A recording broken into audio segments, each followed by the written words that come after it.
मंत्र पाठ। म्यूट करोगे मंत्र पाठ। ओम सहनावतु सहनौ भुनक्तु सह वीर्यं करवावहै तेजस्विनावधीतमस्तु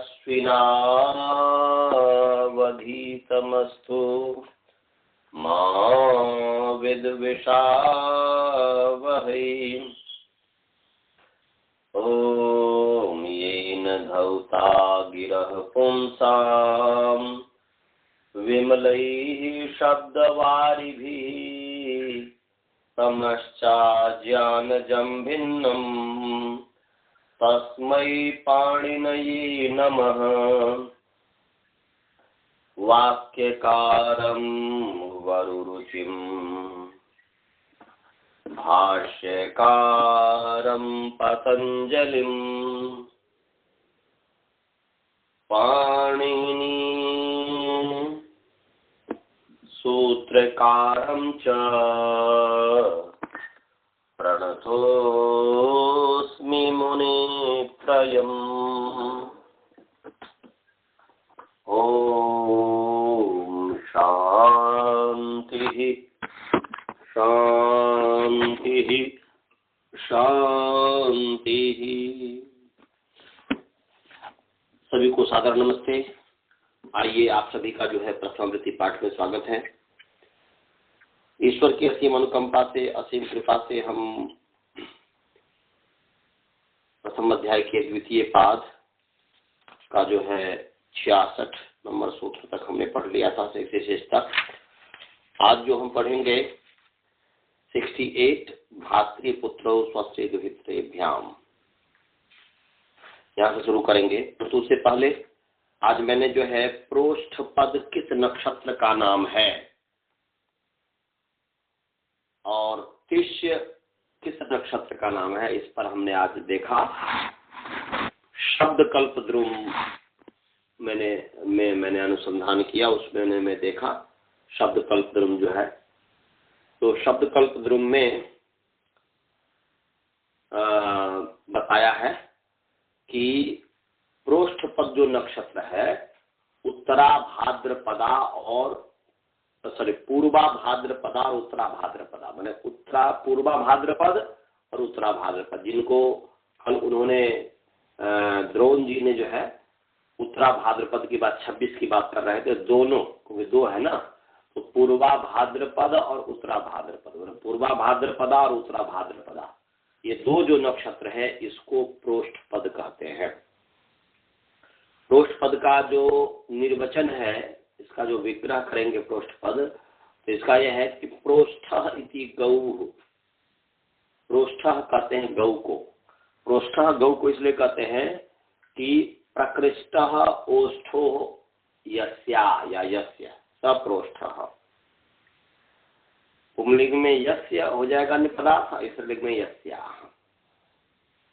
तो बोल रहे हैं कि प्रकृष्ट है ओष्ठ जिसके, जिसका ओष्ठ प्रकृष्ट है उसको कहते हैं प्रोष्ठ। यहाँ पर गौः, गाय के लिए, गाय जो है उसके लिए जो है प्रोष्ठ पद आया है। तो प्रोष्ठः गौः तस्या इव पादौ ययोः या यस्य, एक के लिए जाति में एक वचन करेंगे तो यस्य कर देंगे, तो अर्थ हो जाएगा कि गौ की पैर के समान जिसका पैर है, तस्याइव माने गौ के समान पैर है जिसका, माने गौ के पैर के समान पैर है जिसका, मतलब ये हुआ कि प्रोष्ठ पदः, गौ के पैर के समान जिसका पैर होगा वो उस नक्षत्र का नाम है प्रोष्ठ पद। और तिष्य जो नक्षत्र है वो तिष्य जो नक्षत्र है वह तिष्य नक्षत्र पुष्य नक्षत्र को तिष्य नक्षत्र कहा गया। हेलो, आवाज मेरी आवाज नहीं आ रही है? हाँ, तो वही मैं बोल रहा हूँ कि मैं बता रहा था पिछले जो है फल्गुनी प्रोष्ठ पदानाम च नक्षत्र, उसमें प्रोष्ठ पद जो है पूर्वा भाद्रपदा नक्षत्र और उत्तरा भाद्रपदा नक्षत्र, इन दोनों को प्रोष्ठ पद कहते हैं। और तिष्य पुनर्वसु नक्षत्र द्वंद्वे जो था, तिष्य पुनर्वसु नक्षत्र द्वंद्वे बहुवचन द्विवचन नित्यम, इसमें जो तिष्य शब्द है, तिष्य शब्द जो है पुष्य नक्षत्र के लिए आया हुआ है। ये आप लोग लिखना चाहें तो लिख सकते हैं। और तिष्य का अर्थ है तुष्यंती यस्मिन इति तिष्यम, जिसमें व्यक्ति तुष्ट होता है, तुष्ट संतुष्ट होता है, ऐसा निर्वचन उसमें किया हुआ है, तिष्यंती यस्मिन। तो ये हमने आपको बता दिया। अब आगे चलते हैं। आगे जो है आप लोग निकाल लीजिए, 67 नंबर जो सूत्र है उसको निकाल लीजिए। भ्रातृपुत्रौ स्वस्ति दुहित्रीभ्याम। तो भ्रातृपुत्रौ अकारांत पुल्लिंग भ्रातृपुत्र शब्द प्रथमा विभक्ति द्विवचन और स्वस्ति दुहित्रीभ्याम विकारांत स्त्रीलिंग स्वस्ति दुहित्री शब्द तृतीया विभक्ति द्विवचन। तो क्या हो गया?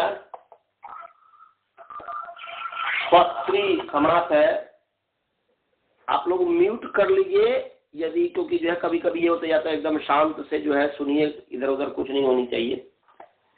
स्वस्त्री दुहित्री व्याम, तो स्वस्त्री दुहित्री व्याम में समास है।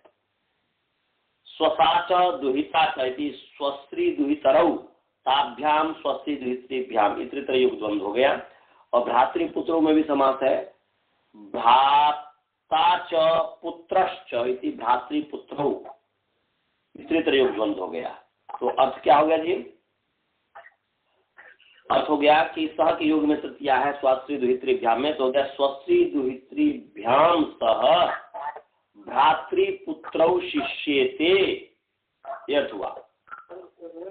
फिर सुनेंगे, स्वस्त्री दुहित्रीभ्याम सह भ्रातृपुत्रौ शिष्येते, अर्थात स्वस्त्री दुहित्री, स्वसा और दुहिता शब्द के साथ जब भ्राता माने भ्राता और पुत्र हो, तो उसमें जो है भ्राता और पुत्र शेष रहता है।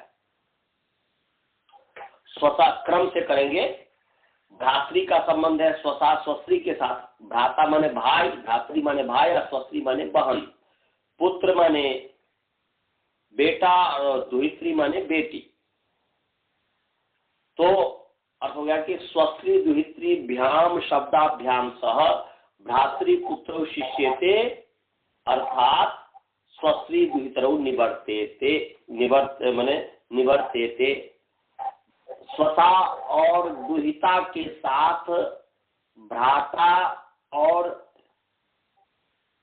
पुत्र शेष रहता है और स्वसा और दुहिता निवृत्त हो जाता है। तो इसका भ्राता च स्वसा च इति भ्रातरौ, भ्रातरौ का मतलब हुआ भाई और बहन। जहां पर भी आपको भ्रातरौ शब्द आए तो भ्रातरौ का अर्थ दो भाई भी हो सकता है, और भ्रातरौ माने भाई और बहन। पुत्रश्च दुहिता चैति पुत्रौ, पुत्र और बेटी, इसमें पुत्र शेष रहता है। तो पुत्रौ का मतलब हुआ कि बेटा और बेटी दोनों हुआ। पुत्रौ का बेटा और बेटी। अब इस पर एक चीज मैं आपको कहूं, आप लोग ध्यान से सुन रहे होंगे कि कुछ व्यक्ति जो है व्याकरण न जानने के कारण वेद इत्यादि मंत्र को जब पढ़ते हैं तो उसमें कहा गया है कि पुत्र की ही कामना की गई हुई है, कहीं पर बेटी की तो कामना की नहीं गई हुई है, नहीं की है, तो वो भ्रांति में है। तो ध्यान रखिएगा। क्योंकि ये भ्रातृपुत्र स्वश्री दोहित्रीभ्याम जो है, ये तो थोड़ा सा जो है कंट्रोल किया हुआ है। केवल मैंने भ्राता और मैंने पुत्र और पुत्री में पुत्र शेष रहता है। इसका मतलब ये नहीं हुआ है कि पुत्र की जो है पुत्रान विंदावही इत्यादि में जो कहा गया है कि जब सप्तपदी करते हैं विवाह के समय, तो उसमें कहते हैं कि पुत्रान विंदावही, बहुत सारे पुत्रों वाले हो। तो वहां पर पुत्र का मतलब केवल बेटा नहीं है, पुत्र का मतलब बेटा बेटी दोनों है। इसमें प्रमाण क्या है? तो यहाँ पर यही प्रमाण है कि जैसे पुत्र शब्द का मतलब केवल दो पुत्र नहीं, पुत्र मतलब बेटा और बेटी दोनों। समझ गए बसदा जी? समझ गई? हाँ। अब आगे है, हाँ, तो भ्राता च स्वसा च इति भ्रातरौ पुत्र दुहिता दुहिता पुत्रौ। अब आगे है नपुंसक म नपुंसके नैक वच्चान्यतरस्याम। 69 नंबर सोच लो। नपुंसकम अकारांत नपुंसक लिंग प्रथमा विभक्ति एक वचन, अकार नपुंसक लिंग नपुंसक शब्द प्रथमा एक वचन है। अनपुंसकेन अकारांत नपुंसक लिंग अनपुंसक शब्द तृतीया विभक्ति एक वचन। एक वत ये अव्यय है और च जो है अव्यय पद है। और अन्य तरह अस्य सर्वनाम नपुंसक लिंग इदम शब्द षष्ठी व्यक्ति एक वचन और अन्य तरस्याम जो है ये अव्यय पद है, विभक्ति प्रतिरूपक है, विभक्ति की तरह दिखता है कि सप्तमी विभक्ति है। और नपुंसकेन में समास है नपुंसकम अनपुंसकम तेन अनपुंसकेन, ये नहीं तत्पुरुष समास हो गया। और इसमें जो है मंडुक प्लुति से वृद्धो यूना तल्लक्षण नश्चदेव विशेषा जो है, इसमें जो है तल्लक्षण चेत एवं विशेषः, इसके अनुवृत्ति यानी शेषा की अनुवृत्ति तो आ ही रही है। केवल भ्रातृपुत्रों के साथ उसका संबंध नहीं होगा। तो अर्थ क्या बन गया जी? अर्थ बन गया अनपुंसकेन सह नपुंसकम शिष्यते। अरे अनपुंसकेन सह नपुंसकम, अनपुंसकेन शब्देन सह नपुंसकम शब्दम शिष्यते। या नपुंसकम शब्द पुंलिंग ही होता है, इसलिए मैंने शब्दम गलत बोल दिया। अनपुंसकेन शब्देन सह नपुंसकम शब्द, या न समास करिए नपुंसक शब्द शिष्यते और अन्य निवर्तन्ते, अर्थात स्त्रीलिंग और पुंलिंग निवर्तित हो जाते हैं। तो अनपुंसक का मतलब क्या हुआ जी? अनपुंसक का मतलब हुआ कि स्त्रीलिंग पुंलिंग गुण विशिष्टेन शब्देन, स्त्रीलिंग और पुंलिंग जो शब्द मतलब अनपुंसकेन का अर्थ हुआ नपुंसक भिन्नेन, अर्थात नपुंसक भिन्नेन का मतलब क्या हुआ? स्त्रीलिंग और पुंलिंग शब्देन या स्त्रीलिंग पुंलिंगाभ्याम शब्दाभ्याम, ऐसा, या स्त्रीलिंग पुंलिंग गुण विशेषण, ऐसा। माने स्त्रीलिंग और पुंलिंग जो शब्द है उसके साथ तो हो जाएगा अनपुंसकेन, अर्थात स्त्रीलिंग पुंलिंगाभ्याम शब्दाभ्याम सह नपुंसकम शब्द नपुंसक शब्द शिष्यते, और स्त्रीलिंग और क्या हो जाएगा? फिर बोल रहे कि शिष्यते और स्त्रीलिंग और पुंलिंगौ शब्दौ निवर्तेते, ये हुआ। कब? बोल रहे हैं कि अस्य, तो ये अन्यत्रस्याम है, इसलिए विकल्पेन भी जोड़ देना है।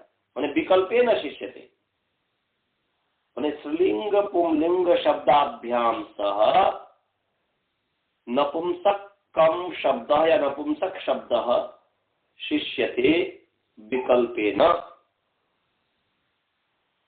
स्त्रीलिंग पुंलिंग शब्दों निवर्तेते, वो हट जाते हैं। कब? अस्य माने अस्य नपुंसक लिंगस्य, अस्य नपुंसक लिंगस्य, अस्य नपुंसक लिंग शब्दस्य।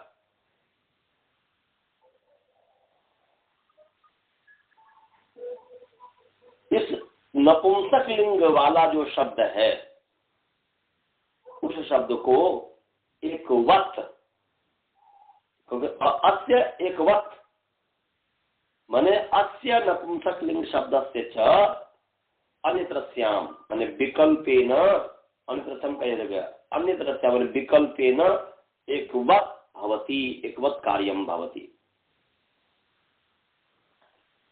तो कब? तो उसमें ये बताया कि उसमें केवल तल्लक्षण से विशेष, उसमें केवल तल्लक्षण जो है वह नपुंसक और पुंलिंग, यहां पर तत् का मतलब हुआ नपुंसक और पुंलिंग में ही केवल भेद हो। तो जैसे उदाहरण के लिए है शुक्लश्च शुक्लाच, शुक्लश्च शुक्लाच इति शुक्लम,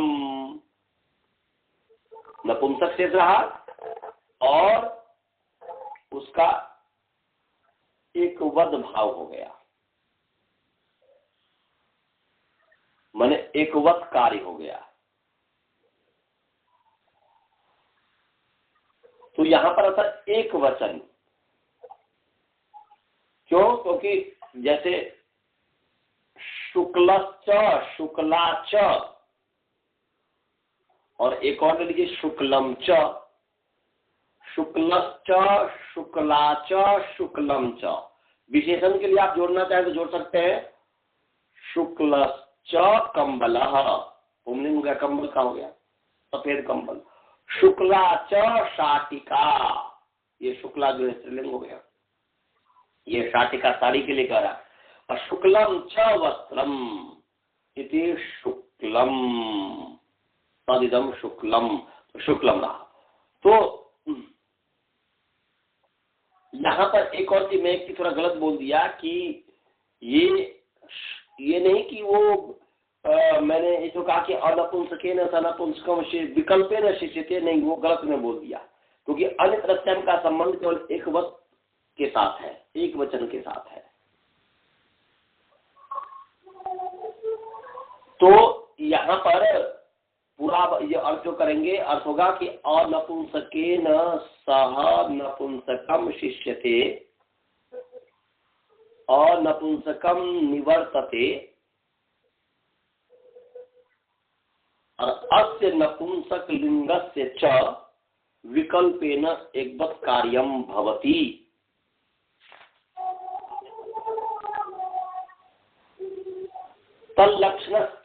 तल्लक्षण चेत विशेषः,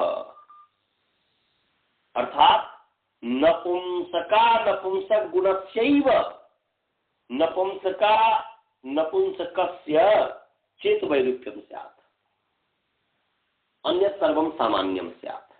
माने नपुंसक और नपुंसक जो गुण है, नपुंसक और नपुंसक जो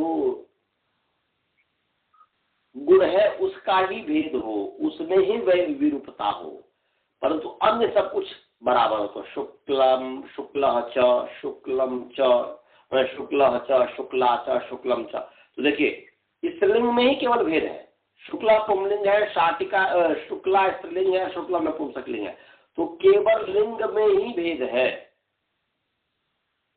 नपुंसक और नपुंसक में ही भेद है, परंतु शुक्ल का कैसा स्वरूप है, शुक्ला का भी वही है, और फिर जो है शुक्लम का भी वही है। तो केवल नपुंसक और नपुंसक गुण का ही यदि वैरुप्य हो और अन्य सब समान हो, तब जो है वह नपुंसक शेष रहता है और विकल्प से एक दो भाव रहता है, पक्ष में बहुवचन में हो जाएगा, इसलिए शुक्लानी भी हो जाएगा। तो शुक्लश्च, शुक्लाच, शुक्लम च इति शुक्लम, पक्ष में शुक्लानी, ऐसा हो जाएगा। समझ में आया जी? सभी को समझ में आया? आपको समझ में आया बालबोध जी? बालबोध जी समझ में आया? हाँ, आप लोग समझे जी? इसका वाले अनंत जी आप समझे? हाँ, अनंत जी चलिए कोई बात नहीं, आगे है। हाँ जी, हाँ जी, हाँ, आगे है पिता मात्रा।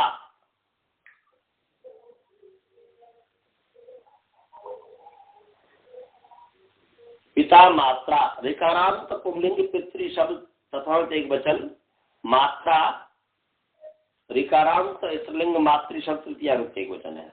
अन्य प्रश्याम विशेषज्ञ वृत्ति आ रही, तो क्या हो गया? मात्रा सह पिता शिष्यते, मात्रा सह पिता शिष्यते विकल्पेन, अब मातृ शब्दों निवर्तते, तो माता च पिता चिति पितरौ और पक्ष में माता पितरौ, ये दोनों बनता है। माता च पिता च इति पितरौ, पितरौ माने माता पिता दोनों, पितरौ का मतलब दो पिता नहीं, और माता च पिता च इति पितरौ, पितरौ माने पिता शेष रहता है, तो पितरौ का मतलब हुआ कि माता पिता दोनों। जहां पर भी पितरौ वेद में आए या कहीं पर भी आए तो पर माता पिता दोनों लेना है, दो पिता नहीं लेना है। और पक्ष में माता पितरौ बन गया। आगे ऐसे ही है श्वशुर स्वस्वा, श्वशुर श्वशुर शब्द प्रथम एक वचन, अश्वस्वा तो ऊ का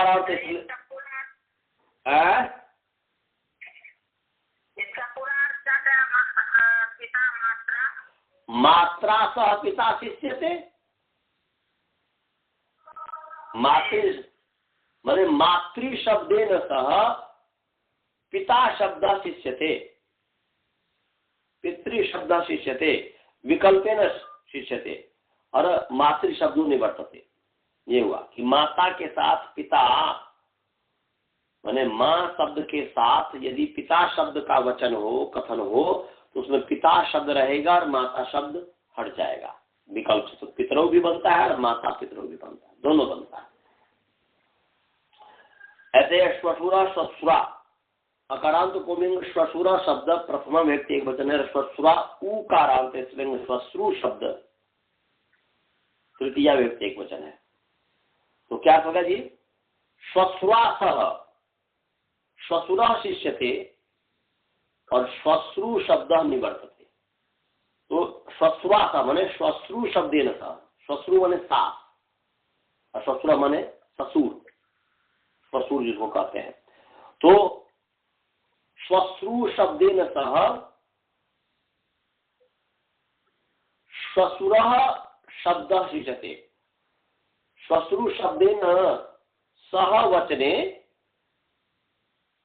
श्वशुर शिष्यते विकल्पेन, विकल्प से केंद्र आ रही है, शेषक के मृत्यु से आ ही रही है, सर्वपना में से मृत्यु से, और श्वश्रु निवर्तते। जैसे श्वशुरश्च श्वश्रुश्च इति श्वशुरौ, श्वशुरौ का मतलब हुआ सास ससुर दोनों, और पक्ष में श्वश्रु श्वशुरौ, पक्ष में श्वश्रु श्वशुरौ, ये सास और ससुर, ससुर सास नहीं कहा जाता है, सास और ससुर ऐसा।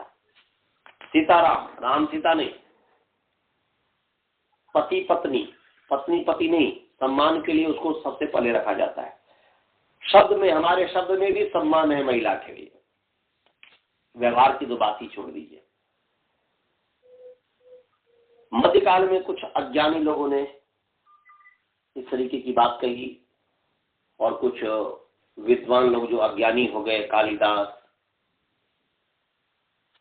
क्या बोलते कबीर जी, मध्यकाल में जो भी तुलसीदास, ढोल गवार शूद्र पशु नारी, ये सब तारण के अधिकारी। ऐसे ही कालिदास ने भी कुछ कहा है, तो वो नहीं, ये सब मध्यकालीन विद्वान हैं। परंतु हमारी जो परंपरा है, सृष्टि के आदि से वैदिक जो है परंपरा है, उसमें स्त्री को सबसे आगे दर्जा दिया जाता है और उसका भी उपनयन संस्कार होता है, केवल पुरुष का ही उपनयन संस्कार नहीं होता। आगे है तेरादीनी सर्वैर्नित्यम, तेरादीनी सर्वैर्नित्यम, इकारांत नपुंसकलिंग तेरादी शब्द प्रथमा की बहुवचन, सर्वैः सर्वनाम पुंलिंग सर्व शब्द तृतीया विभक्ति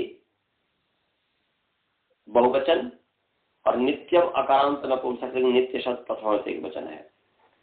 तदादीनी में समास है, त्यद आदि येषाम तानी इमानी तदादीनी, बोलते हैं त्यद आदि अवयव है जिनके, तो तदादि गण हो गया, सर्वादि गण में तदादि गण है, त्यद तद एतद इत्यादि।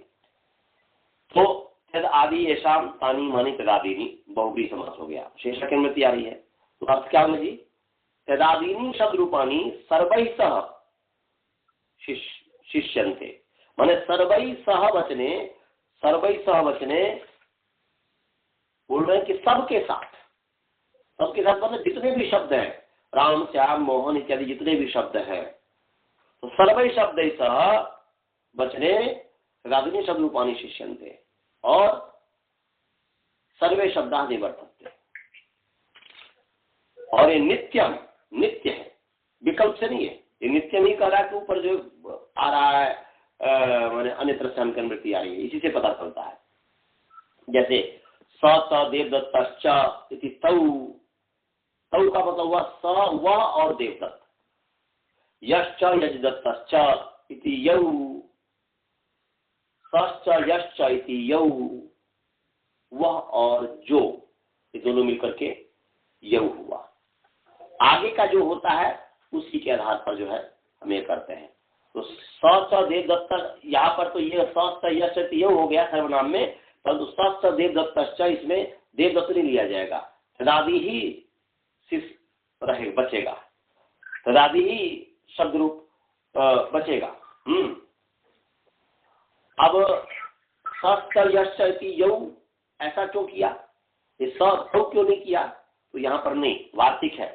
क्या वार्तिक है, तदादीनाम मिथा यद्यत् परम तत्तत् शिष्यते, तत्त शिष्यते, बोलते तदादियों में परस्पर जो है आगे जो जो होगा वो शेष रहता है। तो वहां पर स देवदत्तश्च इति तौ, वहां पर तो एक तदादी है और दूसरा जो है अकारांत पुंलिंग देवदत्त है, परंतु स यश्च में दोनों तदादी है। तो दोनों तदादी होने के कारण ये जो वार्तिक है तदादी नाम मिथः, अर्थात परस्परम यत यत परम तत्व शिष्यते, और तदादियों में परस्पर जो है, अब कौन सा शेष रहे, तो जो बाद वाला है वह शेष रहेगा। अब जैसे मान लीजिए तो द्विवचन का, अब बहुवचन भी कर सकते, जैसे स देवदत्तश्च यजदत्तश्च इति ते, स वसुधा च अनंतश्च इति ते, वहां पर तो ये होगा, वो अर्थ हो गया कि प्रसंगानुसार अर्थ ले जाएंगे किसके लिए कहा जा रहा है। और बहुवचन में भी करेंगे, ये स च अयम च यश्च इति ये, ऐसा हो जाएगा। समझ में आया जी सभी को, सभी समझ गए?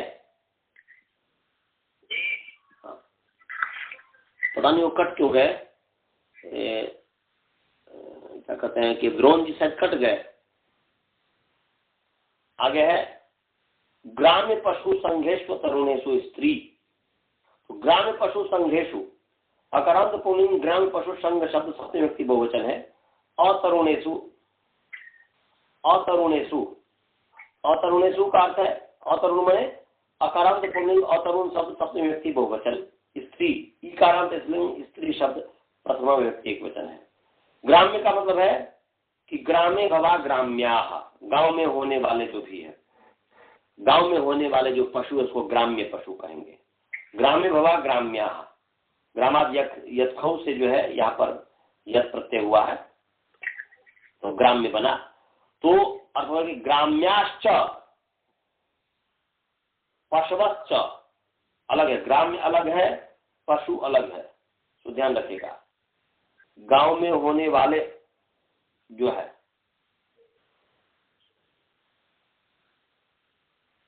तो ग्राम्याश्च,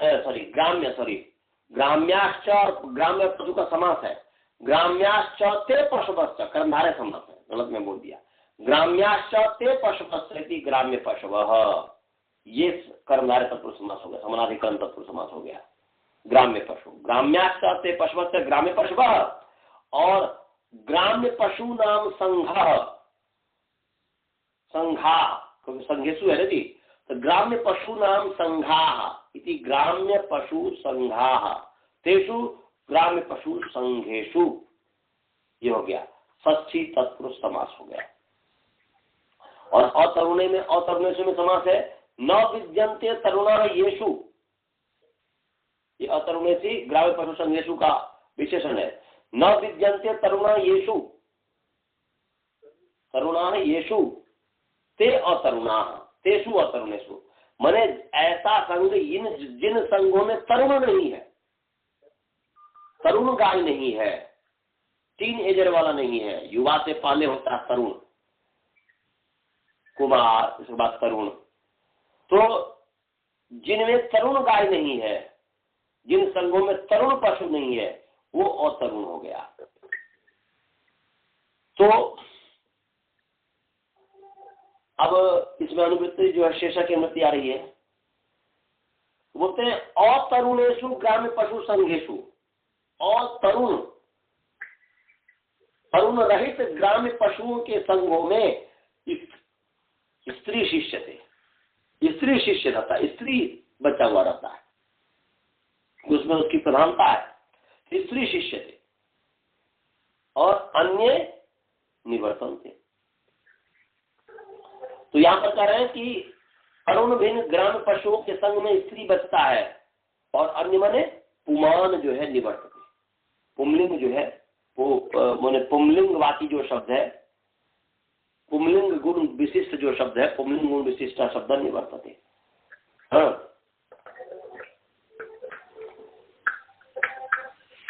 ये जो है ये सूत्र क्यों बनाया गया, क्योंकि पीछे आपने पढ़ा है, पीछे हमने आपको पढ़ाया है पुमान स्त्रियां, पुमान स्त्रियां छूट गया था लग रहा है, जी गलती, पुमान स्त्रियां नहीं पढ़ा पाया, अच्छा नहीं पढ़ा पाया, गलती हो गई। अच्छा पढ़ा देंगे, पढ़ा देते हैं। पहले ये जो है बस ये बता दे रहा हूँ, पुमान स्त्रियां इससे पुमलिंग शेष रह रहा था, तो यहाँ पर स्त्री को शेष किया है, माने पुमान स्त्रियां इससे जो है पुमलिंग शेष की प्राप्ति में स्त्री का विधान, स्त्री शेष का विधान किया गया है। तो यहाँ पर उदाहरण जो है पुमान स्त्रियां क्या बोलते हैं, अतरुणेषु ग्राम्य पशु संघेषु स्त्री शिष्यते पुमान निवर्तते।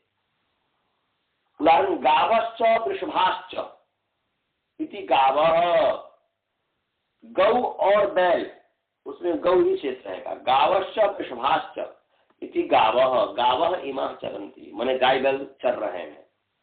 महिषाश्च महिष्यश्च इति महिष्य, महिष्य स्त्रीलिंग है, महिषी महिष्यु महिष्य, तो महिषाश्च महिषः पुंलिंग है, महिषी स्त्रीलिंग है, तो महिषाश्च महिष्यश्च इति महिष्य इमाः चरन्ति, माने हो गया भैंस और भैंसा ये चल रहे हैं। हमारे यहाँ पर कहते हैं भैंस और पारा चल रहे हैं, ये भैंस और पारा चल रहे हैं, इस तरीके से हमारे यहाँ पर पारा कहा जाता है, मतलब इसको। तो ये कहा, इसमें हमने एक छोड़ दिया था, गलती क्षमा करेंगे। ये पुमान स्त्रिया, पुमान स्त्रिया देख लीजिए, ये तो 67 नंबर सूत्र है। पुमान है तकारांत पुंलिंग पुमत शब्द, तकारांत पुंलिंग पुमत शब्द प्रथमा व्यक्ति एक वचन है, और स्त्रिया इकारांत स्त्रीलिंग स्त्री शब्द तृतीया व्यक्ति एक वचन है। तल्लक्षण चेद विशेष और शेष की मृत्यु आ रही है। और क्या होगा जी, स्त्रिया सह पुमान शिष्यते, माने स्त्रिया सह वचने न पुमान शिष्यते। स्त्रीलिंग गुण विशिष्ट जो शब्द है, स्त्रीलिंग गुण विशिष्ट शब्द न सह पुंलिंग गुण विशिष्ट शब्द शिष्यते, ये अर्थ हुआ। क्या तल्लक्षण एवं चेत विशेष भवेत्, अर्थात लिंग भेद एवं लिंग भेद एवं चेत अन्य प्रकृत्यादिकम सर्वम समानम भवेत्, अन्य सर्वम समानम भवेत्, ये अर्थ हुआ तल्लक्षण चेत विशेष। जैसे ब्राह्मण च ब्राह्मणी च इति ब्राह्मणौ, ब्राह्मण और ब्राह्मणी ब्राह्मणौ, तो यहाँ पर ब्राह्मणों का अर्थ हुआ ब्राह्मण ब्राह्मणी दोनों, केवल ब्राह्मणों माने दो ब्राह्मण नहीं। ऐसे कुक्कुटश्च कुक्कुटी च इति कुक्कुटौ, कुक्कुटौ मुर्गा और मुर्गी, कुक्कुटौ का तो मुर्गा मुर्गी दोनों हुआ, ये हो गया। समझ में आया जी? बालबोध जी, श्रवण जी, समझ में आ गया? हाँ। आगे है तृतीय पाद, चलिए तृतीय पाद में है भूपादयो धातवः, भूवादय इकारांत पुंलिंग भूवादी शब्द प्रथमांति बहुवचन है। धातव उकारांत पुंलिंग धातु शब्द प्रथमांति बहुवचन है। समास है, पहले बता दिया हुआ हूँ, केवल पढ़ रहा हूँ। भूश्च वास्यति भूवौ, और आदिश्च आदिश्यति आदि, और भूवौ आदि भूवौ आदि ये शाम ते भूवादय। यहाँ पर आदि जो शब्द है, आदि जो शब्द है वह आदि के दो अर्थ होते हैं। आदि का एक अर्थ है प्रवृत्ति वचन, दूसरा है प्रकार वचन। दूसरे शब्दों में आदि का अर्थ है व्यवस्था। हाँ बोलिए, क्या बोल रहे हैं? क्या बोल रहे हैं?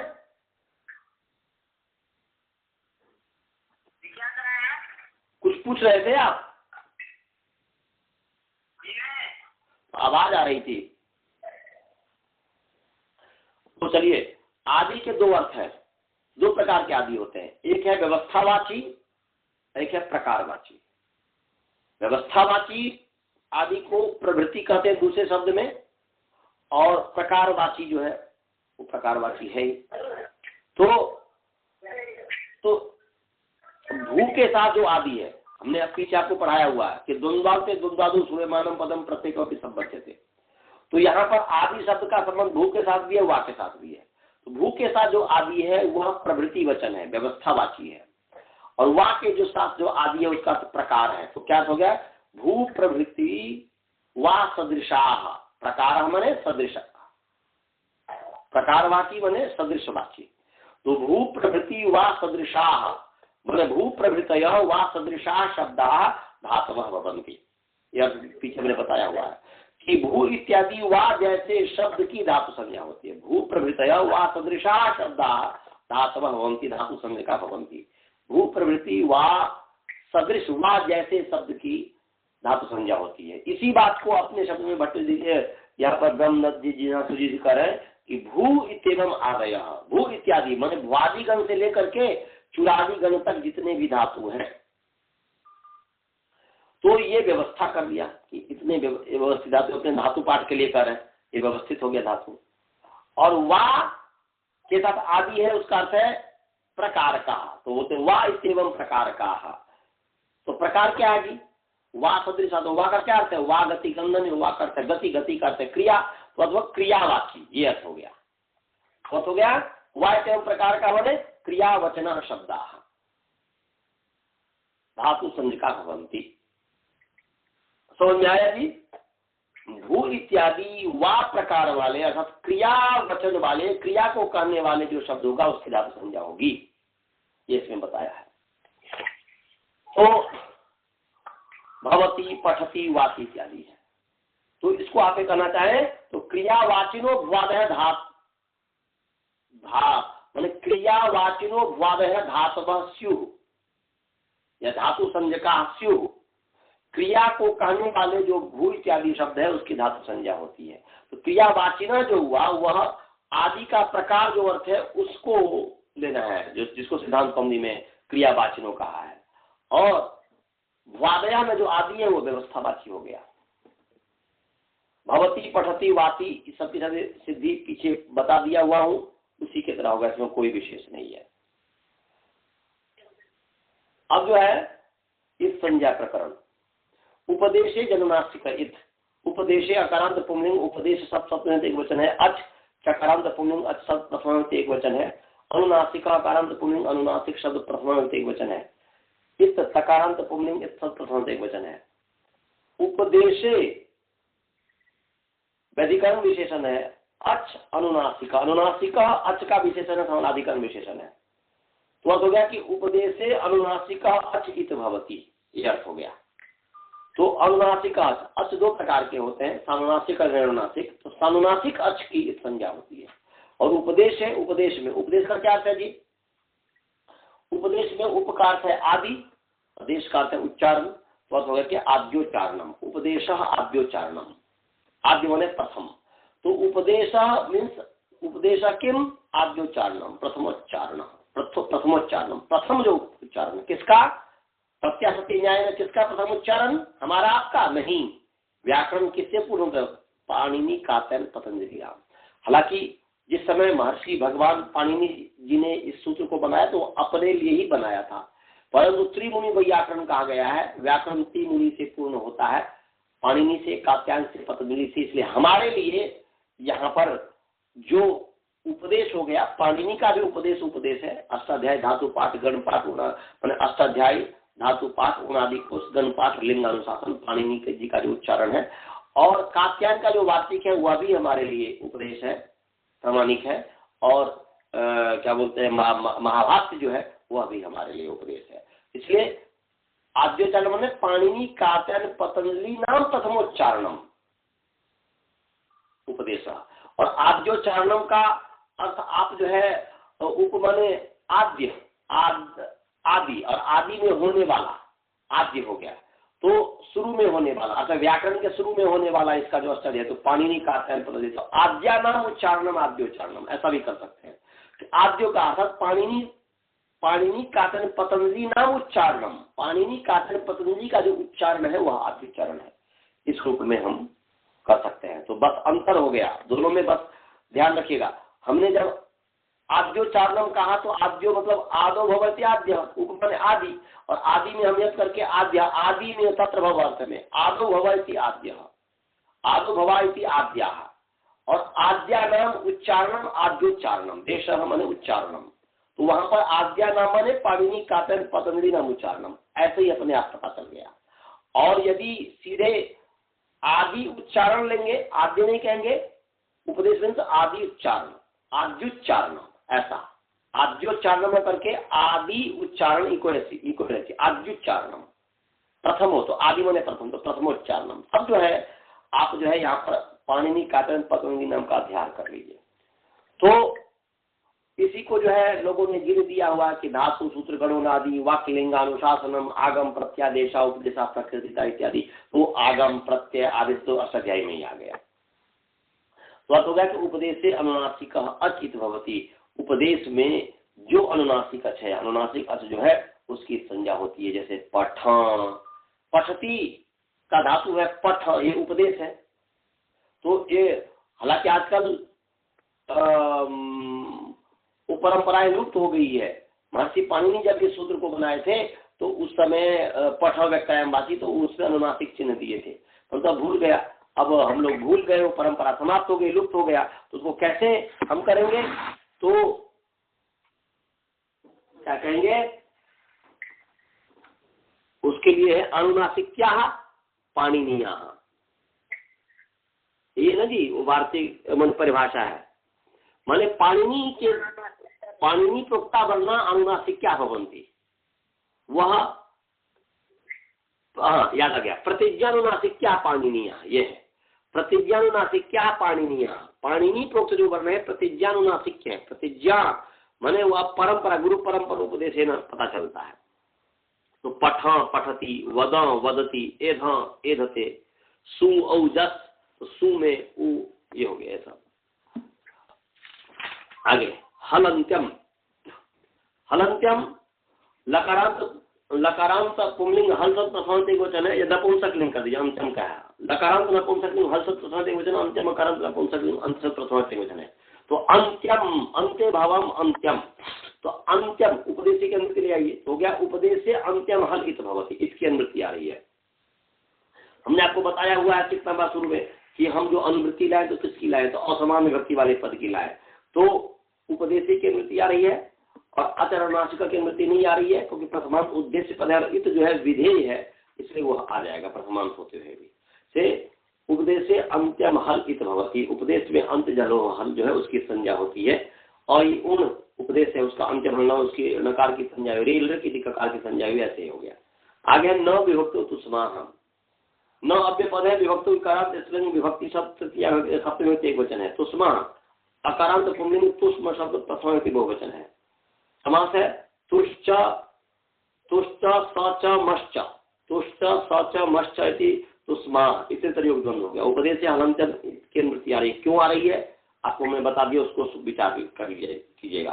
तो अर्थ क्या होगा जी, विभक्तौ उपदेश से विभक्तौ तुष्मा इत न भवन्ति, विभक्तौ तुष्मा इत न भवन्ति, तू माने तवर्ग, स माने सकार, म माने मकार, तो अर्थ क्या उपदेश से विभक्तौ तवर्ग सकार मकारा नाम, तवर्ग सकार मकारा इतः न भवन्ति, विभक्ति में तवर्ग सकार मकार की संज्ञा नहीं होती है। वर्तमान का और अध्यास कर लीजिए और उसका सुंदर बनाने के लिए, क्योंकि वर्तमान ही में देखना होता है ना, तो विभक्तौ वर्तमाना, विभक्तौ वर्तमाना तवर्ग सकार मकारा इतः न भवन्ति, विभक्ति में वर्तमान तवर्ग सकार मकार की संज्ञा नहीं होती है। प्रथमा व्यक्ति ने हमने अर्थ कर दिया, षष्ठी में करेंगे तो हो जाएगा विभक्तौ वर्तमाना नाम तवर्ग सकार मकारा नाम इत संज्ञा न होती, इत न होती, षष्ठी में भी रख सकते हैं।